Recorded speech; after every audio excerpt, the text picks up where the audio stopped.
Alors mes frères et sœurs, quand j'ai interrogé le Saint-Esprit pour lui dire, après avoir parlé de la synergie pendant au moins plusieurs messages, je lui ai dit, qu'est-ce qu'il faut que je parle ? De quoi tu veux que je parle ? Et d'un seul coup, le Saint-Esprit m'a dit, je voudrais que tu les enseignes sur les paraboles du royaume des cieux. Alors on va faire une série, peut-être de 3 messages, peut-être 4, mais au moins 3, sur les paraboles du royaume. Et je vais vous dire pourquoi c'est important. Un jour, il y a une dame qui a été arrêtée par la police communiste en Corée du Sud, quand ils étaient sous la guerre et sous le pouvoir des communistes. Cette femme a été arrêtée et c'était un jeune qui a reçu l'ordre de ses supérieurs d'amener cette femme sur le haut de la colline, de faire un trou et de la tuer, tout simplement. Et pendant que cette vieille femme très âgée, qui avait de l'expérience et beaucoup de connaissances bibliques, en montant vers sa tombe, elle s'est mise à chanter des cantiques. Et ce jeune lui a dit, tais-toi la vieille. Elle lui a dit, de toute manière, vous allez me tuer, alors je ne vais pas me taire. Et elle a chanté des cantiques. Elle a continué à chanter des cantiques. Et ce gars a fait donc un trou immense. Et cette mamie est descendue dans ce trou. Et avant de lui tirer dessus, il lui a dit, est-ce que tu as quelque chose à dire ? Elle lui a dit, oui, j'ai quelque chose à dire. Je voudrais prier. Il lui a dit, fais une prière. Et elle a prié avec une onction telle que ce gamin, avec son arme, pleurait. Et quand elle a fini sa prière, elle lui a dit, maintenant tu peux me tirer dessus. Et il pleurait à chaudes larmes. Et elle lui dit, mais pourquoi tu pleures ? Il lui dit, parce que c'est cette prière que vous avez faite, c'est la prière que faisait ma maman quand j'étais enfant. Alors il lui a dit, vieille femme, cours dans les bois. Elle est sortie de cette tombe, elle a couru dans les bois et il a tiré en l'air pour faire entendre à ses collègues qu'il avait bien tiré sur cette vieille femme. Et cette femme a raconté cette histoire à un pasteur qui est devenu un pasteur mondialement connu en Corée du Sud. Et elle lui a dit, frère, prêchez la bonne nouvelle du royaume de Dieu. Il a été frappé. Elle lui a dit, il faut que vous prêchiez avec force, détermination, le message du royaume de Dieu. Et c'est ce que je vais faire ce matin. Et je vais vous expliquer, parce que c'est Jésus qui a donné ces enseignements. Nous ne faisons, nous, serviteurs de Dieu, que retransmettre avec quelques explications ce que le Maître nous a enseigné il y a plus de 2000 ans. Alors pourquoi est-il si important de traiter ce sujet, c'est-à-dire les paraboles du royaume de Dieu ? Parce que comme vous le verrez, vous aurez des réponses à toutes vos questions. Vous comprendrez, entre autres, la violence qu'il y a dans le monde à l'heure actuelle. Vous comprendrez toutes ces choses à partir du royaume de Dieu, des paraboles du royaume de Dieu. Il y a beaucoup de chrétiens, il y a dans leur tête une confusion concernant le royaume de Dieu ou des cieux. C'est la même chose, hein ? Quand Matthieu a écrit à des Juifs, il a employé le mot « royaume des cieux ». Et tous les autres évangélistes ont parlé du royaume de Dieu. Mais c'est synonyme, c'est la même chose. La plupart des croyants sont convaincus qu'un jour, ils prendront possession du royaume. Et évidemment, le mot « royaume » a 2 sens dans la Bible. Il porte le mot « royaume » et aussi le règne. Quiconque entre dans le royaume est appelé un jour à régner avec Jésus-Christ, le roi de ce royaume. Merci d'avoir pris ce texte ce matin, Lysia. La première chance était sur le royaume. Hein. C'était sur le royaume de Dieu. Mais la confusion qu'il y a dans nos têtes, peut-être même ce matin, c'est que l'on pense que le royaume de Dieu est synonyme de l'Église. Il n'est pas synonyme de l'Église. Et nous allons le voir ensemble. Parce que la semence va être prêchée dans le champ de Dieu qu'est le monde. C'est ça qui est important. Et des gens dans le monde, d'ailleurs nous étions tous dans le monde, tous. Nous avons été conduits par l'Esprit Saint dans l'Église pour être formés. Je vous l'ai dit, le laboratoire, l'Église est le laboratoire de Dieu pour ceux qui sont sauvés, afin qu'ils apprennent pendant le court passage qu'ils auront sur la terre, comment régner avec le Seigneur dans le ciel. Ou si vous préférez, c'est le temps des fiançailles pour nous. C'est le temps de fiançailles. Il durait 1 an chez les Israélites et les 2 époux, futurs époux, ne se touchaient pas. C'était la découverte de l'autre. On apprenait à se comprendre, on apprenait à avoir peut-être les mêmes vues sur certains sujets. Et après ce temps de 1 an, alors, ils se mariaient. Et je crois que l'Église, c'est ça. On a été sauvés dans le monde, on a été ensuite conduits dans l'Église pour être préparés en épouse de Jésus-Christ. C'est pas pour rien que le Seigneur a pris l'Église et lui a donné le nom d'épouse. C'est pas pour rien. Alors, pour résumer assez rapidement les paraboles du royaume de Dieu, le royaume de Dieu n'est ni un lieu prédéfini. Parfois on pense, le royaume de Dieu il est déjà préparé, donc on va y rentrer un jour. Non, on y rentre par la conversion. Et donc ce n'est pas non plus l'Église, mais c'est un peuple qui se recrute dans le champ de Dieu, qui n'est autre que l'ensemble des nations de la terre, c'est-à-dire le monde. Et on le verra dans la prochaine parabole, celle de l'ivrée. Jésus a été on ne peut plus clair. Il dira que le champ, c'est le monde. C'est pas l'Église. Alors nous allons donc passer en revue les différentes paraboles du royaume de Dieu. Je crois que c'est à peu près 7 paraboles.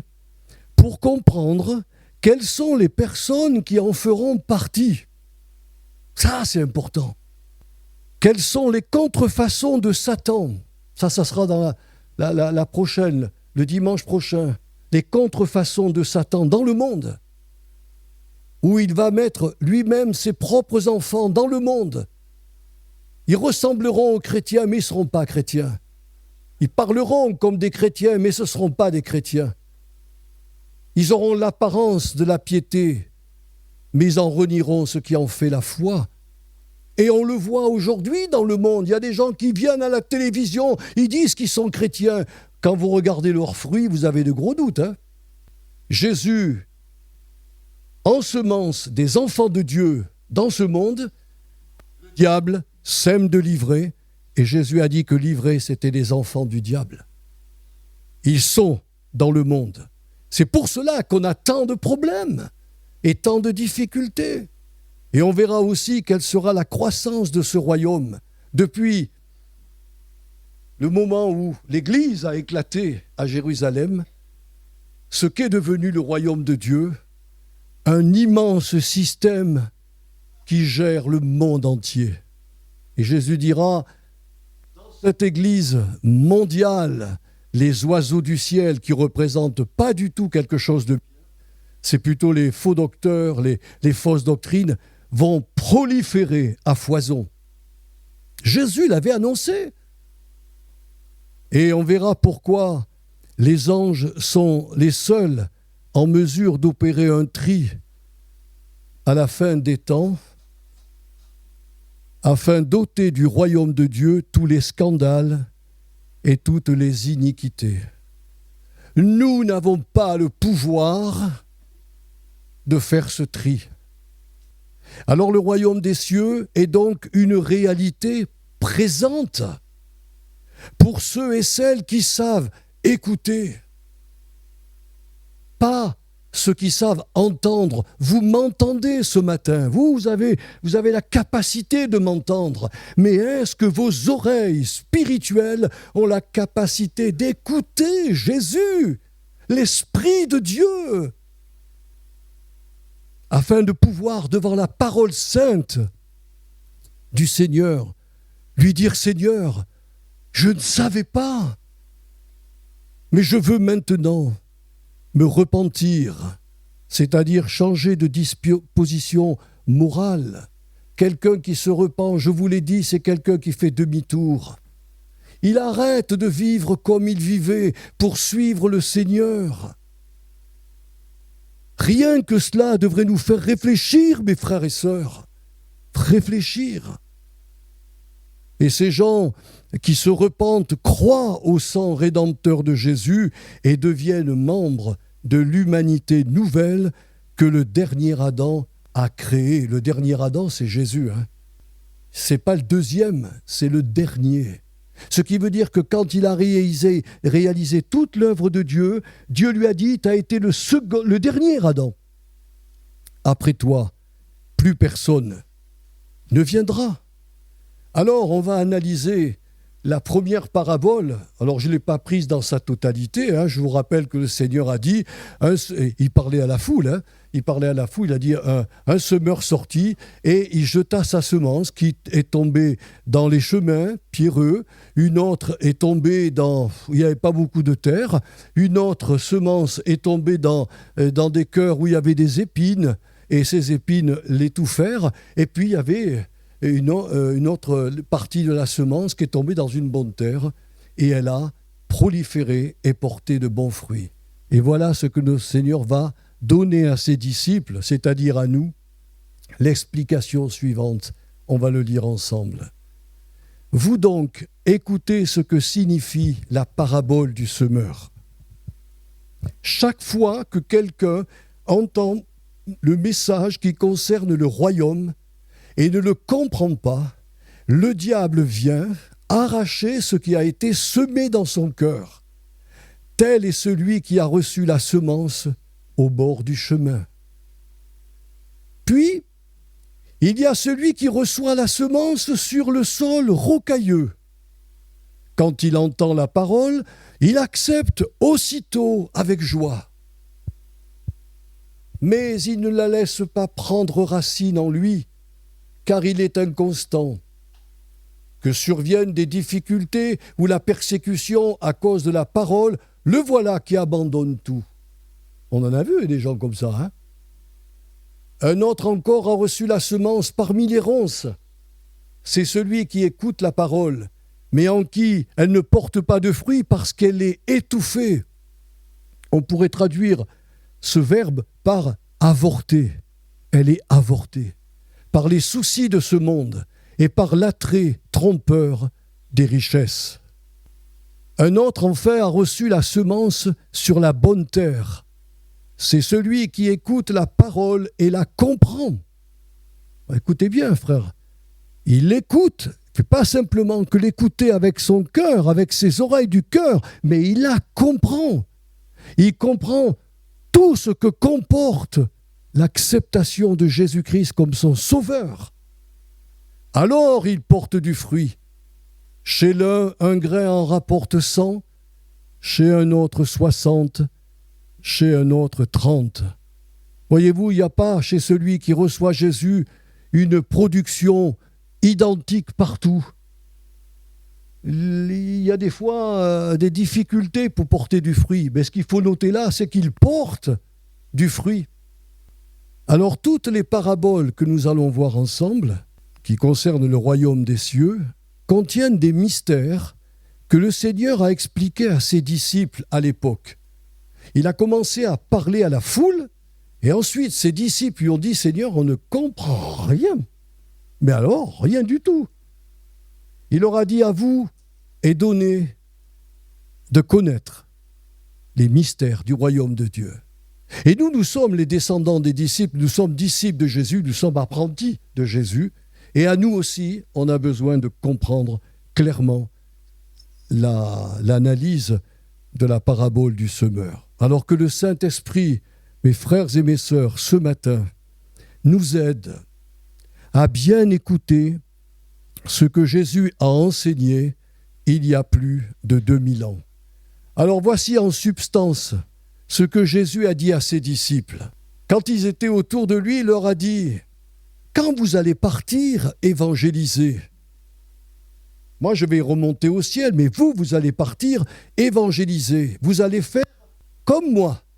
Vous allez semer la parole de Dieu, le merveilleux évangile.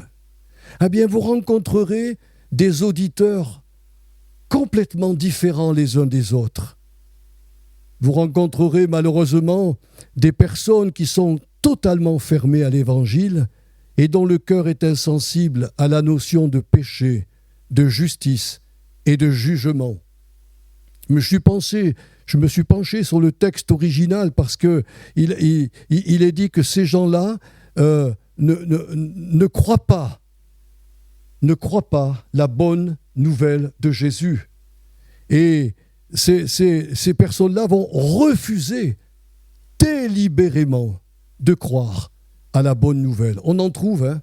Ils avaient la possibilité de se convertir, mais ils n'en ont pas eu la volonté. Voyez ? Ils ont bien compris, hein. Oh, ils ne sont pas dupes, hein. Mais ils ne veulent pas de Dieu sur leur vie. Face à de telles personnes qui offensent mon Père par leurs propos insensés et leur mauvais comportement, n'éprouvant aucun remords, ne perdez pas votre temps, s'il vous plaît. Ne perdez pas votre temps, puisque ces gens-là sont imprégnés de la philosophie de l'insensé qui se trouve dans le psaume 14, verset 1. L'insensé dit en son cœur, « Dieu n'existe pas !» Mes frères et sœurs, on a souvent rendu témoignage à des gens. On est tombé sur ce genre de cœur fermé. Et on s'est découragé, on a dit « Oh ben là, je ne réussirai jamais !» Mais Jésus leur dit « Quand vous allez partir, vous n'aurez pas le succès que vous croyez. Moi-même, fils de Dieu, je ne l'ai pas eu. » Quand il est arrivé en Palestine, normalement, toute la Palestine aurait dû se tourner vers le Messie promis. Et ça ne s'est pas fait. Ils ont même médité comment le tuer. Et ils y sont parvenus. Et oui, mes frères et sœurs, Jésus ne voulait pas laisser ses disciples partir en leur faisant croire qu'ils auraient du succès à 100%. Ils rencontreraient 4 sortes de cœurs et des cœurs différents. Et qu'il ne fallait absolument pas qu'ils se découragent. Vous rencontrerez aussi, mes bien-aimés disciples, des cœurs qui vont adhérer avec foi à votre message. Tout de suite, oh, là, l'évangile touche leur cœur et c'est une grande joie. Parce qu'ils entendent de bonnes nouvelles. Parce qu'ils vont apprécier les bienfaits que mon œuvre à la croix leur procure. Mais ne soyez pas dupes, cette prétendue conversion ne sera qu'un feu de paille lorsqu'elles seront soumises à l'épreuve. Vous connaissez les gens de Noé, la période de Noé. Jésus a dit qu'à la fin des temps, il en sera de même. Hein. Quand Noé a commencé à bâtir son bateau, on l'a pris pour un fou, ce que je peux comprendre. Jamais il avait plu. Jamais. Il y avait simplement de la rosée qui arrosait la terre le matin. Et voilà qu'un gars se présente et il dit à la population « Je vais construire une arche car Dieu m'a dit que le déluge allait venir, c'est-à-dire la fin du monde, pour eux à l'époque, allait venir. » Et ces gens étaient très curieux, mais ils ont vu la construction jour après jour. Et Jésus nous dit dans son évangile que ces gens ont continué à vivre exactement comme ils le faisaient avant. Ils mangeaient, ils buvaient, ils se mariaient, ils mariaient leurs enfants, ils bâtissaient des maisons. En fin de compte, ils profitaient de la vie, comme les gens aujourd'hui. C'est la même chose. Mais il y avait un mal. Ce qui était mal aux yeux de Dieu, c'est que ces gens auraient dû, à l'annonce du message de Noé, leur dire « Mais nous voulons que le Dieu que tu sers entre dans nos projets de vie. Parce que ton arche, elle n'est pas prête de flotter. Mais on veut que ce Dieu qui t'a parlé entre dans nos cœurs. » Ces gens-là n'avaient rien à faire de Dieu. Ils se sont moqués de Noé. Et s'il y avait eu à l'époque notre monde moderne, je ne doute pas que toutes les caméras du monde entier et les journalistes auraient été là jusqu'au bout, en disant « Regardez le farfelu qui bâtit un bateau, il n'y a même pas d'eau. Mais on ne peut pas l'arrêter, parce qu'il n'est pas hors la loi. » Mais il prétend que Dieu lui a dit que le déluge allait venir. Un déluge, qu'est-ce que c'est qu'un déluge ? Pour emporter tous les hommes et toutes les femmes. Et quand le bateau a été fini, quand les animaux ont été poussés par Dieu dans l'arche, Dieu a fermé la porte. Et Noé n'avait même pas la clé. Et puis quand l'eau a commencé à tomber et que l'arche a commencé à flotter, ils ont couru, ils ont frappé. Et Noé leur a dit « Je ne peux pas ouvrir. Je ne peux pas. C'est Dieu qui a fermé la porte. » Si ces gens du monde pouvaient comprendre, mes frères et sœurs, que d'apprécier le message chrétien, de dire c'est bien d'aimer son prochain, ouais, c'est super vos cantiques, ouh là là, et votre ambiance, qu'est-ce qu'elle me plaît. Et même, vous avez des prédicateurs qui, sur le plan intellectuel, me comblent, c'est magnifique. Oui, mais est-ce que Dieu fait partie de ta vie ? Jésus-Christ nous dit que pour ces gens-là, ils ne vont croire que pour un temps. Relisez le passage. Ils vont croire pour un temps. Et nous constatons malheureusement cela au sein des églises locales. Il suffit qu'il y ait un mouvement de l'esprit. Il suffit qu'il y ait un réveil religieux pour que vous voyiez accourir dans nos assemblées tout ce genre de personnes qui croient soit intellectuellement, soit sentimentalement. Mais dès qu'ils sont éprouvés par la parole, dès qu'un problème survient, ils trouvent un moyen de trébucher en disant « C'est ça votre évangile ? Ah mais moi j'en veux pas. Moi j'en veux pas. » Quand Jésus a été sortir cette parole, moi qui me fait trembler,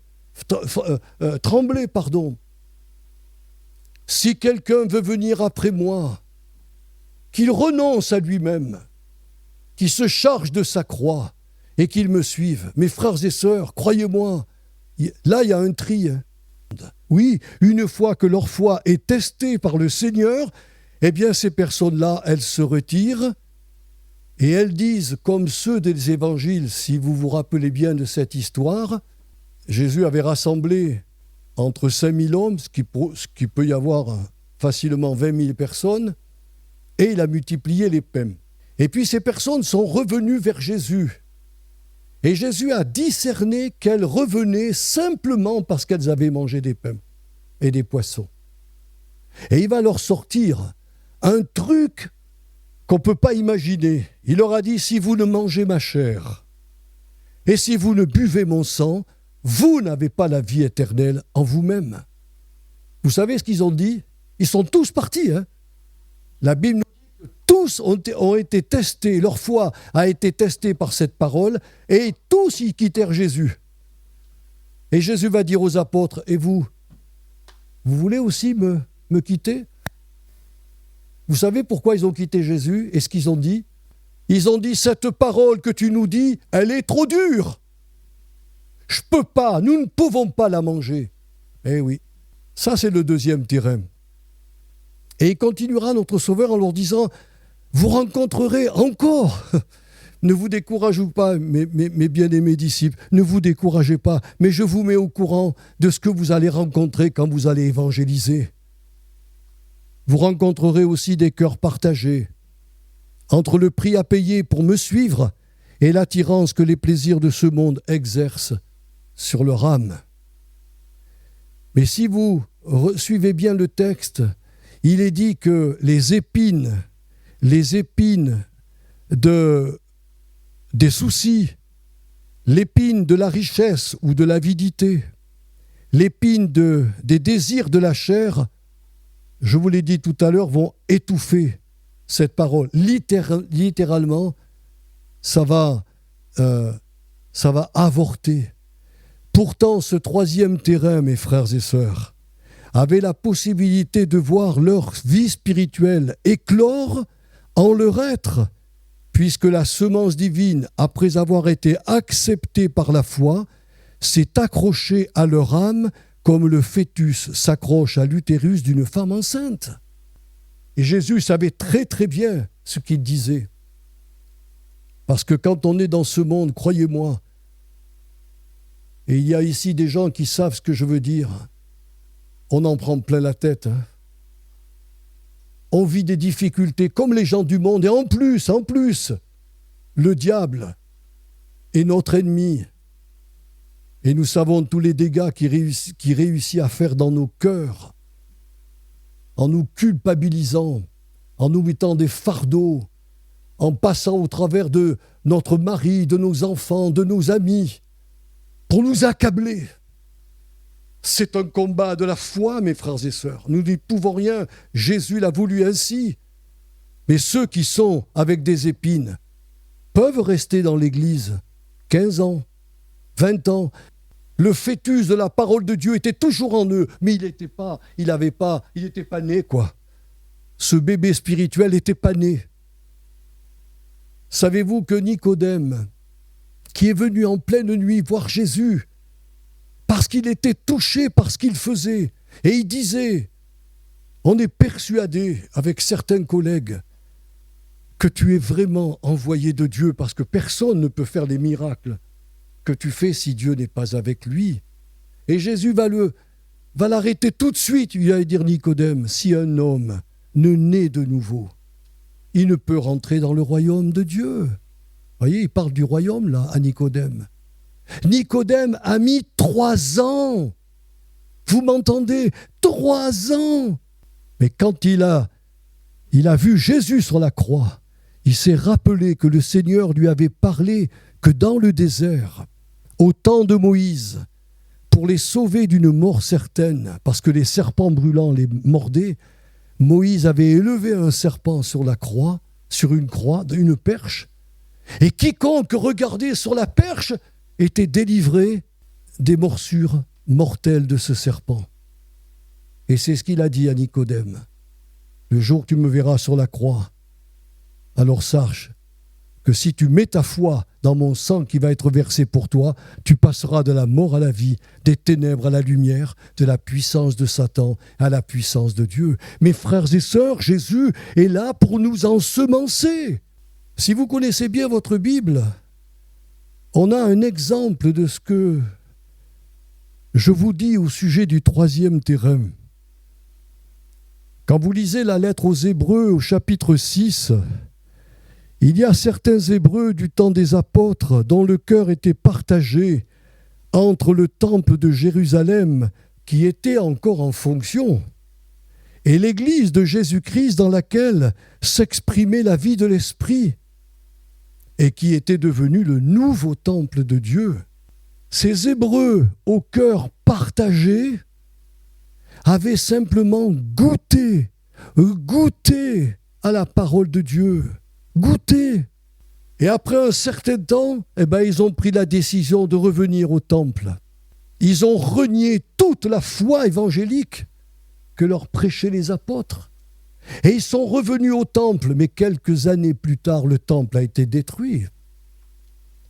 J'espère que ceux qui se sont détournés ont peut-être eu une autre chance de se convertir. La Bible n'en parle pas. Mais le Seigneur sait toutes choses, même le cœur le plus dur, le plus fermé. J'ose croire et espérer qu'il y a encore, tant qu'il vit, une chance de se tourner vers le Seigneur.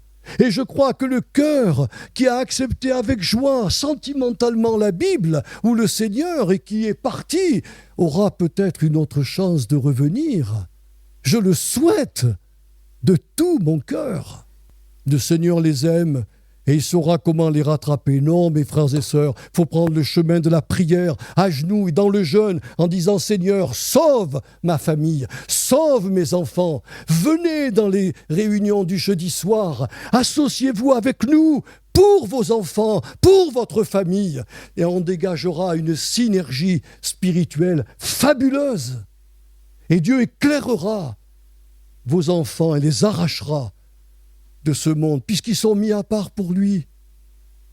C'est merveilleux, ce que le Seigneur veut faire. Oui, ils avaient simplement ces Hébreux, certains de ces Hébreux, c'est écrit dans le chapitre 6, versets 1 à 8 de la lettre aux Hébreux, ils avaient goûté simplement aux bienfaits de l'Évangile, de la grâce. Alors après qu'il leur a expliqué ces trois terrains, j'aurais voulu voir la tête des futurs apôtres et des disciples. Ils ont dû dire « Oh là là là là là là, tu nous envoies dans le monde, comme tu l'avais dit au début, comme des brebis au milieu des loups.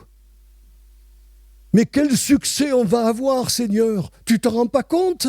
Sur les 3 terrains, sur les 4 terrains, tu en as 3, zic, ils passent à l'as. » Et le Seigneur leur a dit, ne vous découragez pas, mes bien-aimés, parce que je suis avec vous. Je vous encourage à ne pas perdre espoir, car vous rencontrerez aussi au cours de votre mission, comme ce fut le cas pour moi, des personnes qui, après avoir entendu, mais alors il ajoute, et compris.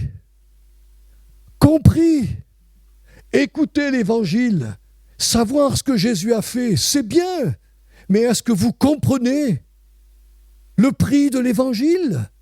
Un jour, Jésus a raconté une parabole qui d'ailleurs se situe à la suite de ces paraboles-là. Il dira un jour, un homme, dans son champ, est tombé sur un trésor. Vous savez ce qu'a fait cet homme? Oh, il a rien dit, mais ce n'était pas un voleur, parce que le champ ne lui appartenait pas, c'est vrai, mais à l'époque, il y avait des familles riches qui, au lieu d'être pillées par des bandits, mettaient de l'argent dans un coffre et l'enterraient dans un terrain. Mais parfois, les familles étaient mortes et puis le trésor était toujours là. Et un jour, le gars est tombé par hasard avec sa charrue. Hop, pourquoi ça cale? Et il déterre un trésor. Oh, il fait rien. Il recouvre de terre, il va voir le propriétaire, il lui dit « Écoute, je veux acheter ton champ. » Le gars lui a dit « Oui, c'est bien, c'est un beau champ. Il va te rapporter énormément, mais alors le prix. » Le gars a dit « C'est rien. Quel est ton prix ?» Il lui donne son prix, le gars il a vendu tout, sa maison, tout pour acquérir le champ. Voilà le prix de l'Évangile. Voilà le prix du trésor du ciel qu'est Jésus-Christ. Quand je me suis converti, je suis rentré païen. 1 heure après, je suis sorti chrétien. Ça fait plus de 50 ans, 52 ans, je crois, mon épouse m'a dit. C'est ça, ma chérie? 52 ans que je suis converti. Je n'ai jamais regretté mon choix. Vraiment, jamais. Ma femme m'a suivi, mes enfants ont été ensemencés. Je prie aujourd'hui pour qu'ils servent le Seigneur, vraiment comme nous le servons. Mais on a tout vendu. Oh, je ne dis pas qu'il faut tout vendre, pour suivre. C'est une image que le Seigneur donne. Ce qui veut dire que tout ce qui est dans le monde, croyez-moi, tout ce qui est dans le monde, y compris nos familles, nos enfants, nos amis, tout doit passer au second plan par rapport à Jésus. Vous m'entendez? Au second plan par rapport à Jésus. Il nous dit, aimez vos familles, aimez vos ennemis, aimez vos enfants et vos petits-enfants. Oui, c'est bien que vous les aimiez parce que vous êtes faits pour ça, mais ne m'oubliez pas, je suis le premier dans votre vie. C'est moi qui suis sur le trône de votre cœur. Voyez-vous, ils ont compris l'évangile du salut. Ils ont changé de mentalité. Ils se sont mis à croire au sang rédempteur de la croix. Et ils reçurent le Saint-Esprit, le don du Saint-Esprit, par lequel ils sont devenus de bonne terre. Moi, j'ai été impressionné quand j'ai lu ce texte. Je me suis dit, mais alors Seigneur, il existe des bonnes terres dans le monde? Et la Bible dit non. Il n'y a pas un être qui est bon. Et j'ai dit, alors pourquoi cette terre est devenue bonne? Il m'a dit, parce que mon esprit est entré en eux. Quand ils ont cru, mon esprit leur a été donné, et cette terre inculte est devenue une terre riche pour porter du fruit. à la gloire de mon Saint-Nom. Les voilà, les véritables élus du Seigneur, à qui il dira devant son tribunal céleste, si vous connaissez la Bible, ce que je vais vous dire est la vérité. Prenez possession, mes bien-aimés, du royaume et de son règne, qui vous a été préparé dès la fondation du monde. Ces chrétiens-là, malgré leurs épreuves, malgré les tribulations, malgré les persécutions, malgré les chutes même qu'ils auront pu connaître, eh bien, ils ne déchoiront jamais totalement de la grâce divine, c'est-à-dire ils ne perdront jamais leur salut, jamais. Parce que celui que Dieu a vu avant que le monde soit façonné, ceux que Dieu a vus, il les a prédestinés à être transformés à l'image de son Fils. Et alors il a décidé de les appeler pour qu'ils croient à l'Évangile. Et quand ils ont cru à l'Évangile, il les a justifiés, il les a sanctifiés. Et si vous connaissez avec moi le passage de Romains 8, 28 à 30, il va dire même un mot qui est surprenant, et il les a même glorifiés. C'est fait. Celui qui a entendu, qui est devenu une bonne terre, parce qu'il a compris le prix du trésor céleste. Aujourd'hui, il est temps. Nous vivons dans une époque où il faut rentrer dans le royaume de Dieu. Pas simplement être dans l'église, mais avoir donné toute sa vie pour dire « Seigneur, maintenant, je suis dans l'église, façonne-moi, prépare-moi pour le futur règne avec toi. Je veux y participer. » Ça a un prix. Ça a un prix, mes frères et sœurs. Et il appelle tous les hommes, dans ce champ qu'est le monde, à devenir une bonne terre. Alors je termine avec cette parole que nous a laissée le théologien Carson. Voilà ce qu'il a dit. La parabole du semeur appelle chaque chrétien à s'examiner pour savoir quel genre d'auditeur il est. Est-ce que j'ai été un bon auditeur? Est-ce que je n'ai pas eu ce cœur indifférent? Est-ce que je n'ai pas eu ce cœur émotif simplement? Ou ce cœur partagé entre Dieu et le monde? Seigneur, si je me trouve dans un de ces trois terrains, pardonne-moi. J'ai mal compris. Pardonne-moi, Seigneur. Et le Seigneur pardonne. Et le Seigneur dit maintenant, viens, crois, comprends le prix que j'exige de ceux et de celles qui vont me suivre. Parce que quand j'enverrai mes anges et qui trieront mon royaume, je prendrai avec moi ces terrains qui sont des bonnes terres, qui se sont donnés à moi, qui ont été consacrés pour moi. Ils n'ont pas eu un Jésus virtuel à qui il disait « J'irai au culte quand ça me plaira. Je ferai, Seigneur, ce qui me plaira. » Excusez-moi d'être aussi direct, mais branchez Internet, vous en avez des millions de Jésus virtuels. On frappe des mains, on danse, on loue le Seigneur, on parle en langue, on fait un tas de choses. Je ne suis pas contre. Mais êtes-vous là à la réunion de prière? Êtes-vous là tous les jours avec le Seigneur pour lui dire « Je veux témoigner ». Je sais que c'est difficile d'aller parler de toi, mais c'est dans ce but qu'il nous a sauvés, pour qu'on rende témoignage de lui, d'abord dans notre petit cocon familial, ensuite auprès de nos amis, et quand on est un peu plus fort, auprès de nos contemporains. Si chaque chrétien témoignait, mais mes frères et sœurs, les églises seraient pleines. Parce qu'on rencontrerait évidemment ces quatre terrains, mais on tomberait aussi sur le bon. On aurait des coups de blues en disant « Voilà, là, mon témoignage, j'arrive pas à pêcher le bon poisson. » Et puis le lendemain, je reviens témoigner, et hop, ah, j'ai un poisson. Mais un poisson qui est bon, hein, un poisson qui va faire son chemin. Le pasteur Yonggi-cho, qui a eu la plus grande église du monde en Corée du Sud, a dit un jour, la femme qui est venue m'évangéliser alors que j'étais tuberculeux et bouddhiste, elle pleurait au pied de mon lit. Elle pleurait. Elle disait, mais je vous en supplie, monsieur, acceptez Jésus comme votre sauveur. Alors, il lui a dit, je vais vous faire plaisir, si vous voulez, mais arrêtez de pleurer. Mais elle lui a dit, mais c'est important. Et cette femme l'a tellement émue que le Saint-Esprit a parlé à cet homme qui était malade. Et il a reçu Jésus comme son sauveur. Il a été guéri de sa tuberculose. Il a fait la théologie pour être un bon pasteur. Il a été même un docteur dans la parole de Dieu. Et il s'est mis à évangéliser dans la Corée du Sud après la guerre. Et il a vu des miracles comme aucun pasteur au monde ne voit.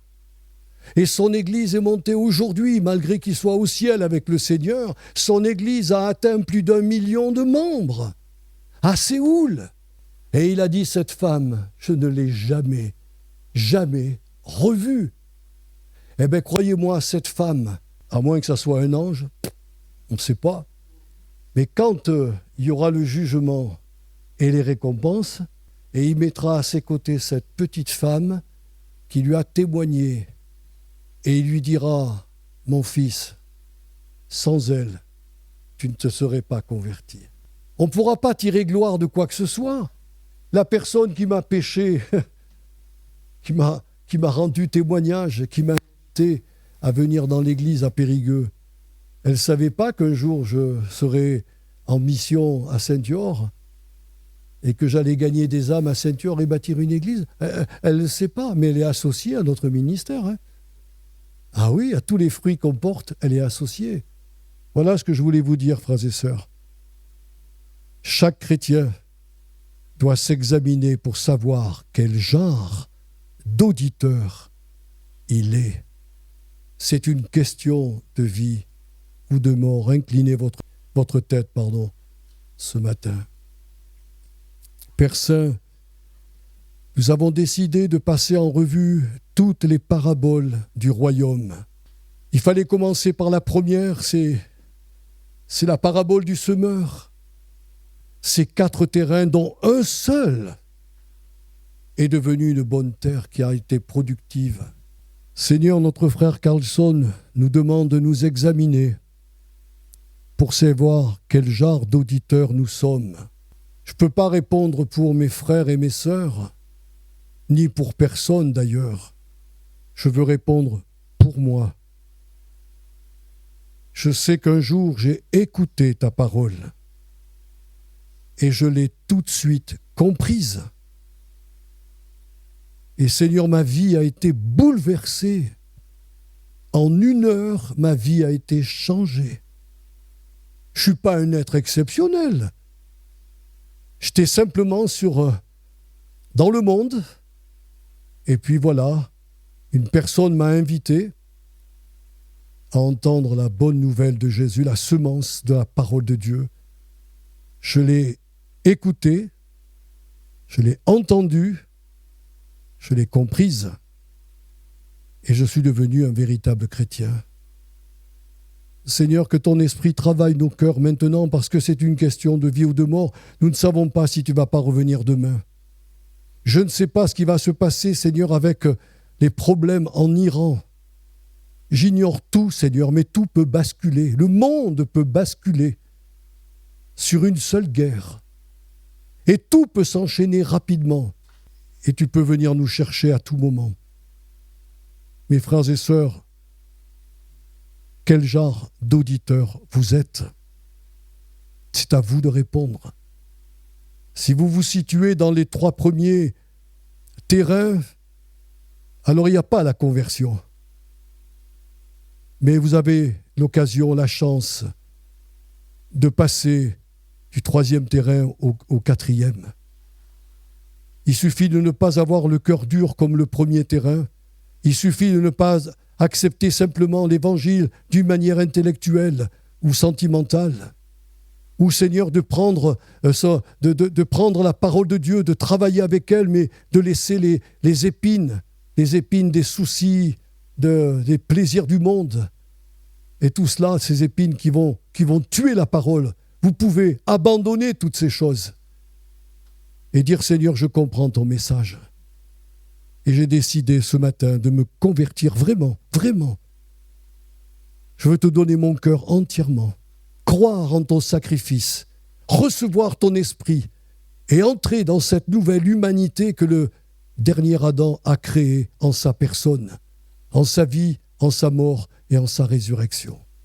Seigneur, c'est ce que je veux. Et je te bénis de ce que ce matin j'ai entendu ta parole. Je l'ai comprise.